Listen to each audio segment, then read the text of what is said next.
உங்களுக்கு ரொம்பவும் பிடிச்ச ட்ரெஸ்ல வந்து மெழுகுச்சோடர் விழுந்துருச்சுன்னு கவலைப்படுறீங்களா? அத பத்தி இனிமே கவலைப்படாதீங்க.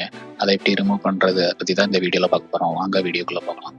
இதுக்கு தேவையான பொருட்கள் என்னென்னன்னு பார்த்தீங்கன்னா, 2 பேப்பரு, ஒரு அயர்ன் பாக்ஸு. அதுக்கப்புறம் உங்க ட்ரெஸ்ல எங்க மெழுகுவர்த்தி பட்டிருக்கோ அது உங்களுக்கு அயர்ன் பண்ணி எடுக்கிறதுக்கு வாட்டமா வச்சுக்கோங்க. நான் ஸ்க்ரீன்ல காட்டுற மாரி. அதுக்கப்புறம் உங்க ட்ரெஸ்ஸுக்கு அந்த மெழுகுச்சோடர் பட்டிருக்கிறதுக்கு மேல ஒரு பேப்பர், கீழ ஒரு பேப்பர் வச்சுக்கோங்க. அதுக்கப்புறம் உங்க ட்ரெஸ்ஸு என்ன என்ன கிளாத்தோ எக்ஸாம்பிளுக்கு காட்டன், ஜீன்ஸ், நைலான் அந்த மாதிரி இருக்குல்ல, அந்த கிளாத்தை உங்க அயர்ன் பாக்ஸ்ல அந்த ஆப்ஷனை ரொட்டேட் பண்ணி வச்சுக்கோங்க. அது ஹீட் ஆகுறது வரைக்கும் வெயிட் பண்ணுங்க.